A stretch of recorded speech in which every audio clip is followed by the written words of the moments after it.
Assalamualaikum warahmatullahi wabarakatuh. Berikut ini biografi Syekh Bahaudin Naqsyabandi.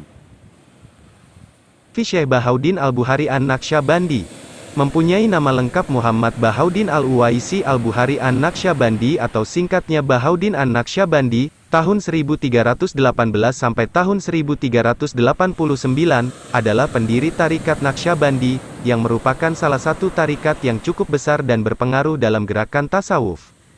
Syekh Bahauddin dilahirkan pada tahun 1318 di desa Kasr-i Hindufan, yang kemudian bernama Kasri Arifan, di dekat Bukhara, yang juga merupakan tempat di mana ia wafat pada tahun 1389. Sebagian besar masa hidupnya dihabiskan di Bukhara, Uzbekistan serta daerah di dekatnya.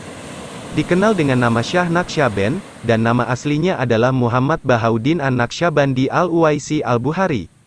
Disebut dalam kitab At-Tariqah An-Naqsyabandiyah wa Alamuha, TNWA, 18-19, namanya dikenal dengan sebutan Syah Naqsyaband. Beliau belajar ilmu syariah kepada Khawaja Muhammad Baba As-Samasi, yang dimakamkan di desa Samas, dekat Bukhara. Pada umur 18 tahun, dia mengambil tarekat dari syekhnya, Syekh Baba Samasi dan belajar ketenangan, khusu, dan tadaru. Akan tetapi, silsilah sanad tarekatnya beliau menyambungkan kepada murid Baba Samasi, yang juga gurunya, yaitu Sayyid Amir Kullali. Sumber-sumber yang menyebut biografinya, menjelaskan bahwa Syah Naqsyaband memiliki 3 guru yang banyak berpengaruh kepada pembentukan karakter dan perkembangan spiritualnya. 3 orang itu, disebut oleh Jaudah Muhammad Abul Yazid Al-Mahdi dalam Biharul Wilayah Al-Muhammadiyah, yaitu Khawaja Abdul Halik Gajatwani, Muhammad Baba As-Samasi, dan Sayyid Amir Kullali. Melalui Khawaja Abdul Qolik Al-Gusdawani, Syekh Muhammad Bahaudin Naqsyabandi disebut memperoleh tarbiyah Uwaisyiyah secara ruhani, bil madad ar-ruhil azam. Sementara dengan Baba Samasi, disebut, ketika Syekh Muhammad Bahaudin Naqsyabandi memperoleh tarbiyah Uwaisyiyah di dalam batin dari Khawaja Abdul Qolik Al-Gusdawani, beliau memperoleh tarbiyah ruhiyah pula di alam zahir dari Baba Samasi dan Sayyid Amir Kullali. Peran Syekh Baba Samasi, diantaranya disebut oleh Jaudah Ahmad Abul Yazid Al-Mahdi, BWM, 1998, berdasarkan kesaksian Syah Naqsyabandi sendiri, begini. Kakekku mengirimku, dan umurku kira-kira 18 tahun, ke Samas untuk berkhidmat kepada Al-Arif, Al-Kabir, Mursyid As-Syahir, Syekh Baba Samasi, dengan memohon doa kepadanya untukku. Tatkala aku memperoleh hasil, tidak sampai waktu gurub, kecuali aku telah mendapatkan barakahnya, diriku dalam keadaan tenang, khusyuk, dan tadaru.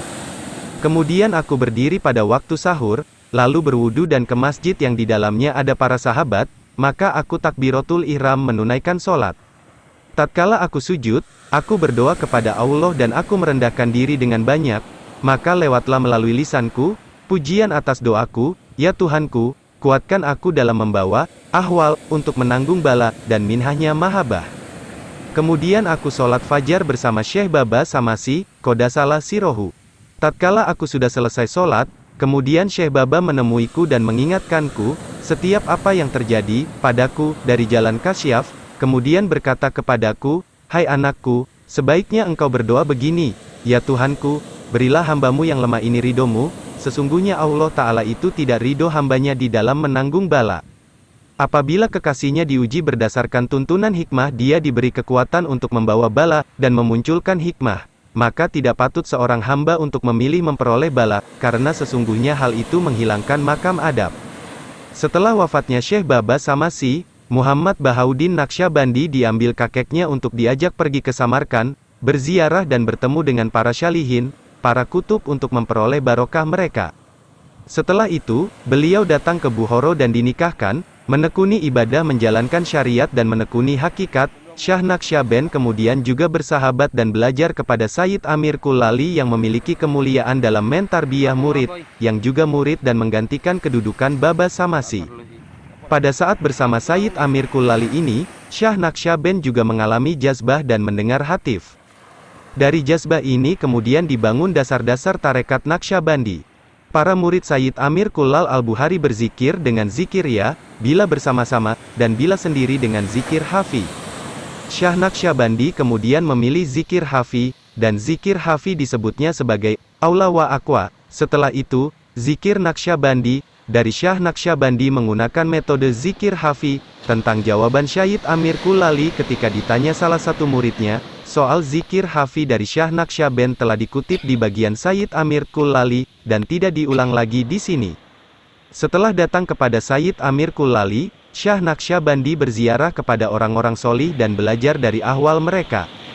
Dan, setelah berhaji 3 kali, Syah Naqsyaband berdiam di Merwa, kemudian Bukhara, dan kembali ke daerahnya di Kasrul Arifan dan mendidik para murid. Sejak masa Syah Naqsyabandi, tarekat yang dulu sering dinamai Taifuriyah atau Ishqiyah, kemudian dikenal sebagai tarekat para Hojagan Khwajagan, maka tarekat ini kemudian dinisbahkan kepadanya, menjadi Naqsyabandi.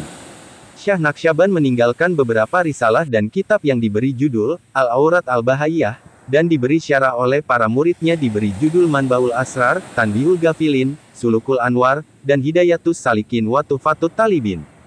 Syah Naqsyaband menambahkan 8 asas yang telah diletakkan oleh Khawaja Abdul Halik Al-Gusdawani di dalam bahasa Persia, dengan 3 asas lagi, yaitu, Wukuf I Zamani, Wukuf I Adadi, Wukuf I Kolbi. Sejak masa beliau ini, silsilah Khawajagan kemudian dikenal dengan Naqsyabandiyah.